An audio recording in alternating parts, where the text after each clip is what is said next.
see all of you here. My name is Deborah Murray, and I'm the co-director of programs for the state of Indiana, AAUW. Let me ask, how many of you have ever been to a national convention of AAUW? Raise your hand.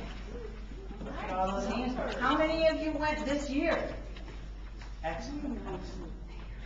Well, if you have never been to a national convention, it is quite something. I've been to several, although I couldn't go this year. It is an exciting time. I would encourage all of you to go again come up again for the next meeting in 2011.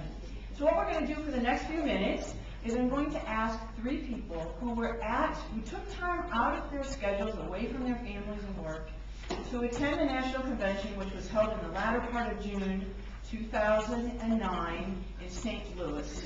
And I'm going to ask them to come up and talk briefly about their experience. I'm going to ask Marsha Miller. Marsha Miller, by the way, is our Indiana webmaster. I'm also going to ask Andrea Tarbet to come up, and Andrea is the co-director of programs along with myself in the state of Indiana. I'm also going to ask Phyllis Thompson to come up and talk. And Phyllis, as many of you know, is our parliamentarian for the state and also one of the past presidents of the state of Indiana, AAUW. So without further ado, let's hear about their experiences in St. Louis. Marsha?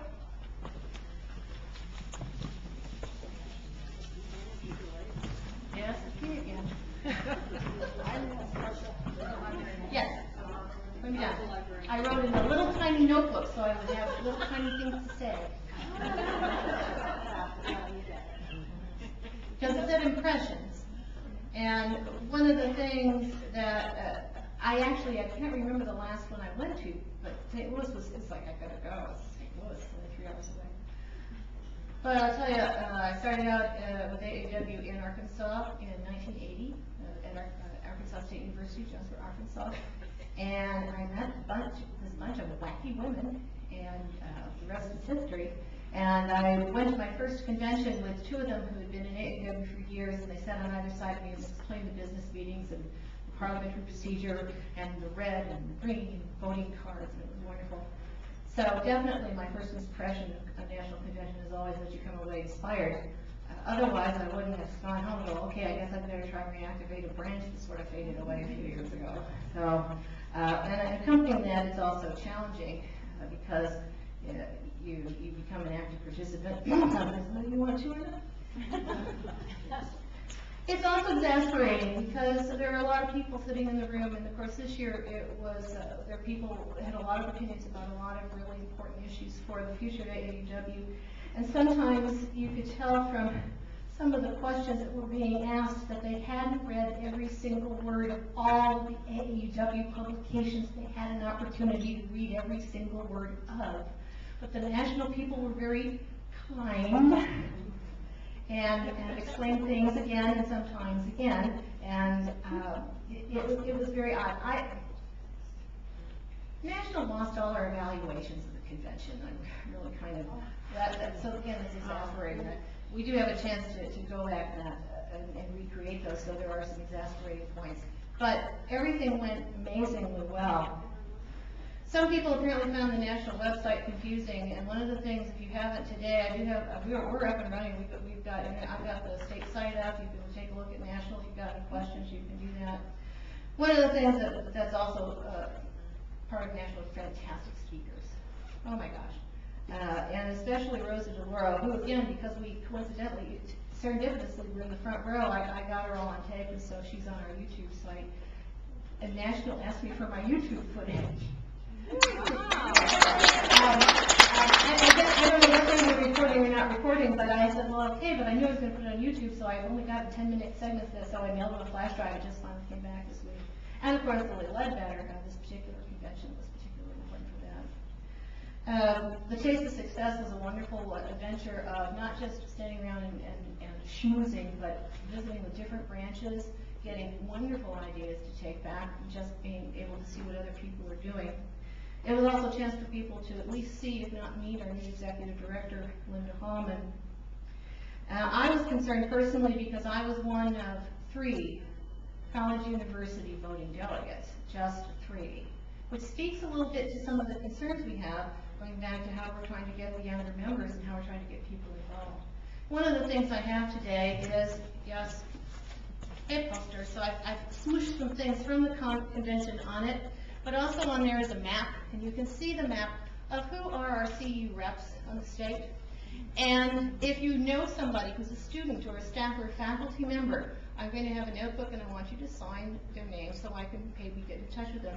One of the problems with CU reps is they get appointed when the college or university becomes a member, and they may, unfortunately, not have a clue about AAUW.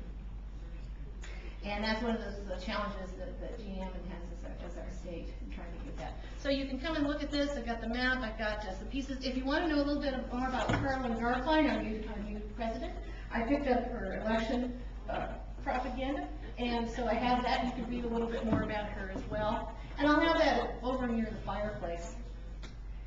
Thank you.